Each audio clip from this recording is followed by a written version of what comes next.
રાજ, આ ખડખડ વહેતી નદી, આ કલરવ કરતા પક્ષીઓ, આ શીતળ વાતો વાયરો, આ મનમોહક વાતાવરણ, આ બધું કોણ જાણે મારું મન મોહી રહ્યું છે રાજ.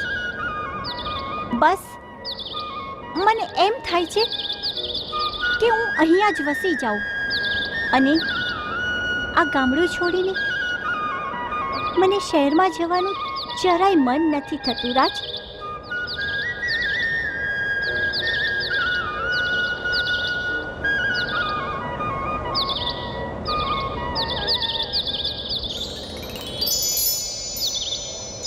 પૂજા, મને એવું થાય છે કે તને જન્મો જન્મ ભવ મારી બનાવીને આ ગામડામાં રાખું. સાચું કહું છું પૂજા, મને તારી માયા લાગી છે. હું તને પ્રેમ કરવા લાગ્યો છું. મને તારી માયા લાગી ગઈ છે. રાજ, મને પણ તારો સુહાળો સંગ છોડવાનું જરાય નથી ગમતું. હું પણ જન્મો જન્મ તારામાં સમાઈ જવા માંગુ છું રાજ. સાચું કહું તો હું પણ તને એટલો જ પ્રેમ કરું છું રાજ.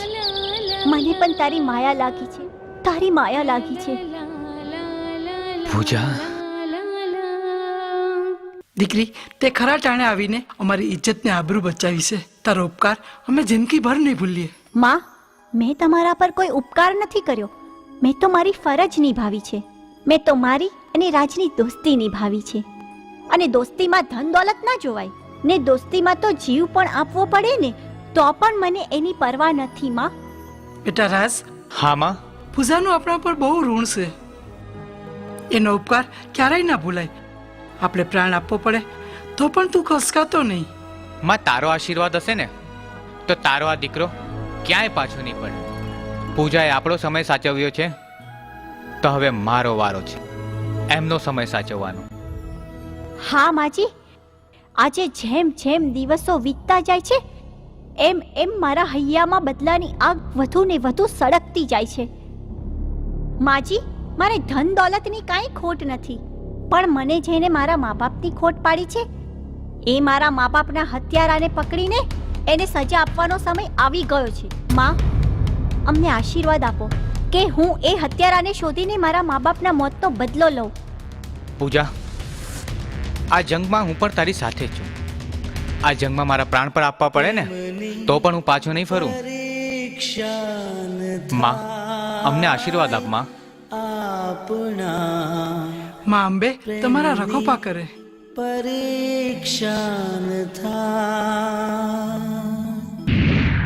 બેટા, શા માટે મૂંઝા છો? તું ચિંતા ના કર બેટા, સૌ સારાવાના થઈ જશે. અરે શા માટે આને આટલો બધો માથે ચડાવ્યો છે? ફક્ત 2 દિવસ બહાર ગયા ત્યાં બધી બાજી ઊંધી પડતી હોય એવું લાગે છે. અહીંયા ઘરમાં બેઠો બેઠો માખીઓ માર્યા કરીશ અને પેલો ગામડાનો ડોબો પેલી પૂજાને પ્રેમ જાળમાં ફસાવી અને પરણીને લઈ જશે. શું પરણી જશે? એ તો પરણ્યા વગરનો ગામડે લઈને જતો પણ રહ્યો. શું વાત કરો છો? હા પપ્પા, પેલા ગામડિયાએ પૂજાને કંઈક કરી દીધું લાગે છે. જ્યારનો એ રાજ અહીં આવ્યો છે ત્યારથી પૂજા મારી તરફ ધ્યાન આપતી બંધ થઈ ગઈ છે. અને એ રાજ પૂજાને પોતાની બહેનના લગ્નમાં ગામડે પટાવીને લઈ ગયો છે. અરે ડોબા, એટલે જ હું તને કહેતો હતો કે તું પૂજાને વાત કરી દે, પણ તું તારી હોશિયારીમાંથી બહાર જ ન આવ્યો અને ગામડિયો દાવ મારી ગયો. હવે મારે આ કાંટાને રસ્તામાંથી કાઢવો જ પડશે. પણ પપ્પા, હું શું કરું? તું બેટા હું કહું એમ જ કર. તું ફક્ત પ્રેમ કર, પ્રેમ. અરે પપ્પા, આ પ્રેમમાં ને પ્રેમમાં તો આખી ગેમ ઊંધી વળી ગઈ. અરે દીકરા, આ સંગ્રામસિંહ પોતાની બાજી કોઈ દિવસ હારતો નથી. તું તારી પ્રેમની બાજી રમ, હું મારી દોલતની બાજી રમું છું. કેમ કે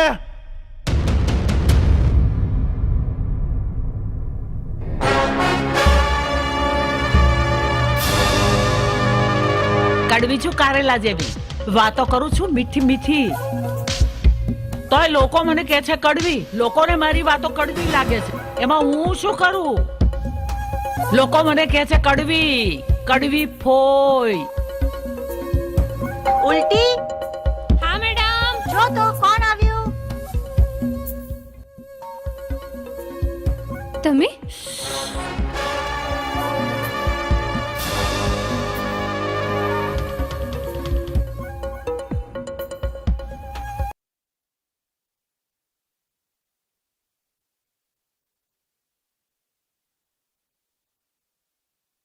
આ લે લે મારી પૂજા દીકરી. અરે અરે અરે કડવી બોય કેમ છો? બસ મજામાં આવો, આવો, બેટા. બેસો બેસો. આ બેઠા લે. કેવી તબિયત છે તમારી? સરસ તબિયત છે એકદમ. ફોઈ આટલા વખત પછી? બસ બેટા, મારું તો એવું છે, હું રહી કડવી કારેલા જેવી. વાતો કરું મીઠી મીઠી, પણ લોકોને લાગે કડવી, એટલે લોકો મને કે કડવી. હા, કડવી ફોઈ. ફોઈ આમ કેમ બોલો છો? તમે તો અમારા વડીલ છો. અરે તમે તો મધ જેવા મીઠા છો. બોલો ક્યાં હતા આટલો વખત? જો બેટા, હું તો પરદેશ હતી, હજી હમણાં જ આવી. પણ જેવું મેં મારા ભાઈ ભાભી વિશે સાંભળ્યું ને, એટલે દોડતી મારી ભત્રીજીને મળવા આવી ગઈ. બેટા એક વાત કહું, તું મને આ ઘરની વડીલ માને, તું મને આટલું માન આપે છે, મારો આદર કરે છે, તો તારે મારી એક વાત તો માનવી જ પડશે. અરે ફોઈ આમ ગોળ ગોળ શું બોલો છો? મને કઈ સમજાતું જ નથી. તમે જે કઈ કહો એ મને ચોખવટ કરો તો ખબર પડે ને. જો બેટા, તું તો ભણેલી ગણેલી ને સમજદાર છે, એટલે તને વધારે શું સમજાવવાનું હોય. પણ હવે તને એક ચોખે ચોખી વાત કહી દઉં, તું પેલા ગામડિયા સાથે વધારે સંબંધો વધારી રહી છે ને, એ જરાય યોગ્ય નથી બેટા.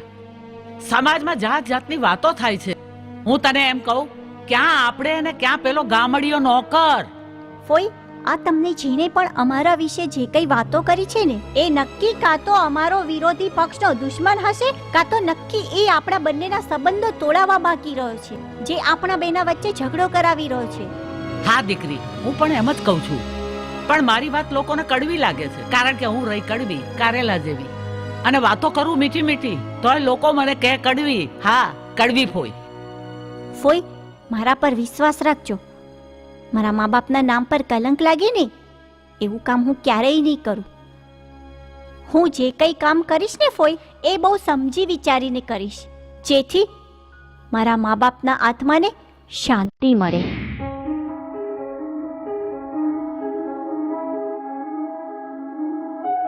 ઓકે, ગુડ વર્ક રાજ. મેં તારા પર જે પ્રમાણે વિશ્વાસ મૂક્યો એ પ્રમાણે તો કામ સરસ કર્યું. Thank you Pooja.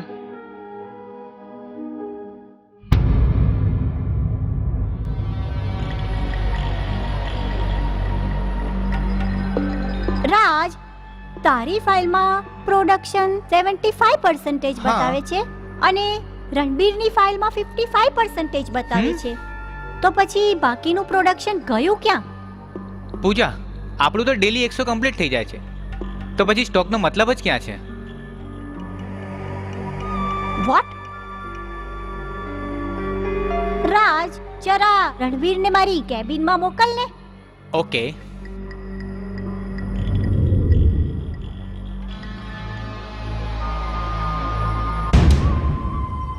Yes madam, તમે મને બોલાવ્યો. રણવીર, તારી ફાઇલના પ્રોડક્શનમાં અને રાજની ફાઇલના પ્રોડક્શનમાં 20% નો ડિફરન્સ આવે છે, અને રાજના કયા પ્રમાણે પ્રોડક્શન તો ફેક્ટરીમાંથી નીકળી ગયું છે, તો બાકીનું ક્યાં ગયું? મેડમ, ઉપરથી જે પ્રોડક્શન આવે છે એને હું બહાર મોકલી દઉં છું, એનો હિસાબ ફાઇલમાં લખેલો જ છે. અને જો પ્રોડક્શન ગેટની બહાર વધુ ગયું હોય તો ગેટ પાસની એન્ટ્રી પણ તમે મારી ફાઇલમાં ચેક કરી શકો છો. ઓકે, આ બધું હું જોઈ લઈશ. આપણે ગયા વીકે આ બધો માલ ચેન્નઈ મોકલ્યો તો ને? Yes madam.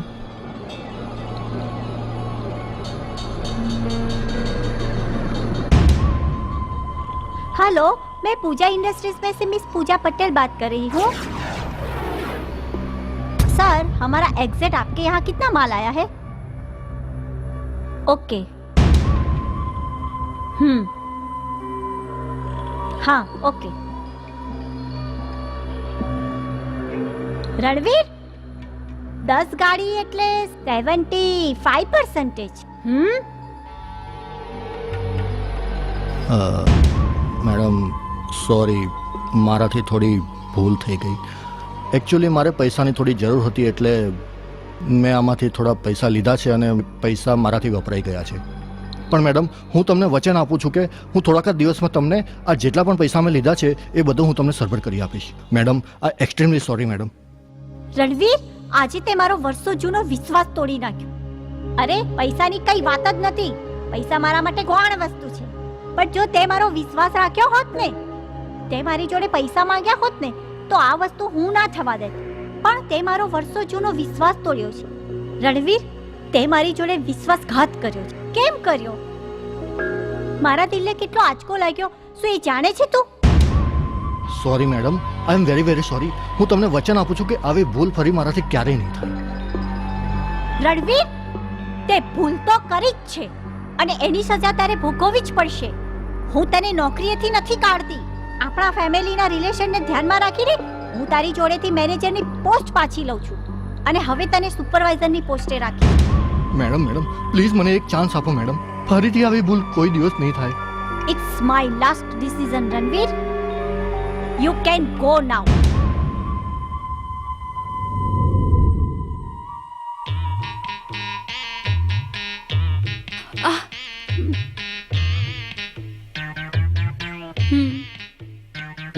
કેમ કોઈ દિન આજ બહુ ખુશ દેખા છો? અરે જો તો ખરો, મારા ફેસબુક ફ્રેન્ડ મારા ફોટા ઉપર કેટલી સરસ સરસ કમેન્ટ કરે છે. Sexy, so sweet. આ ફેસબુકના મિત્રો છે ને બધાય દૂરના હોય છે અને છે ને આ દૂરના મિત્રો સાથે સેટિંગ કરવામાં તારા 5 નજીકના મિત્રો સાથે સેટિંગ તૂટી જાય તારું. આ તો તું છે ને મારથી બળે જ. બાકી અમારા જો ફેસબુક ફ્રેન્ડ મને કેટલા સારા સારા કમેન્ટ કરે છે અને મારા વખાણ પણ કરે છે. આ જો જો જો એ બધા ખોટીના હોય છે. તું બળે છે બધાથી. બાકી તો જો જો આ મારા ફેસબુક ફ્રેન્ડ છે એ મારા કેટલા વખાણ કરે છે, કેટલી પ્રશંસા કરે. આહાહાહા. ઓસમાનભાઈ હશે એમાં. તને કેમ ખબર લે, પડી હે? આપણા શહેરના સૌથી મોટા ભંગારના વેપારી તો એ જ છે અને તારા જેવા ભંગારની કદર એ જ કરે. હું બોલા? કઈ નહીં.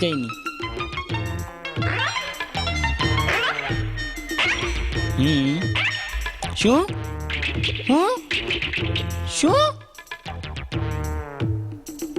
હું થયું? કોનો ફોન હતો? મેડમનો ફોન હતો. રાજભાઈ છે ને હવે આપણા બંગલામાં જ રહેવાના છે તો મેડમે કીધું છે એના રૂમને સાફસૂફ કરવાનો છે. હાલ હાલ હાલ.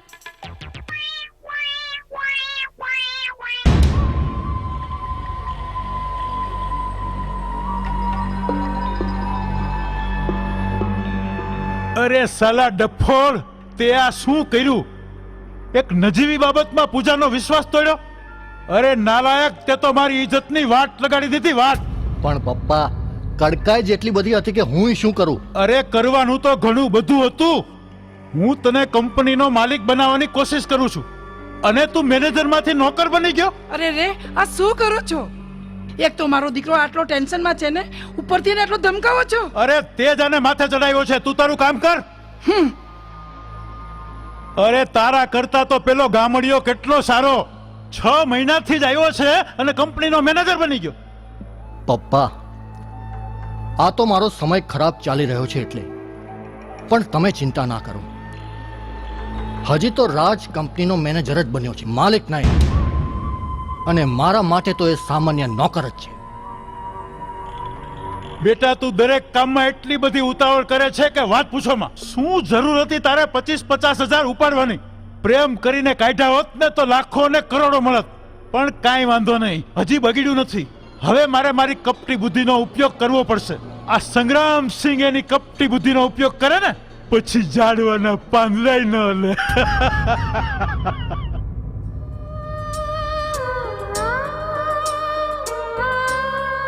રાજ, શું વાત છે? આજે ઓફિસનું વર્ક ઘરે લઈને આવ્યો? વર્ક તો કંઈ નથી પૂજા, બસ આમ બીજી રહીને મન હળવું કરવાનો પ્રયત્ન કરું છું. આમ કેમ બોલે છે રાજ? વળી પાછું શું થયું તને? પૂજા, આપણે ઊંચ નીચ કે નાત જાતના ભેદભાવ વગર પ્રેમના બંધને તો બંધાઈ ગયા, પણ આપણું આ બંધન ક્યાંક તૂટી ના જાય એવો મને ડર લાગે છે.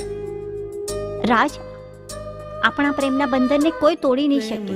એને આપણા વિશ્વાસની દોરીથી એટલો મજબૂત કરી દઈશું કે આપણા રસ્તામાં આવતા વિઘ્નો અને તોફાનો દૂર થઈ જશે અને આપણે સદાય સાથે રહીશું. રાજ, પૂજા, રાજ,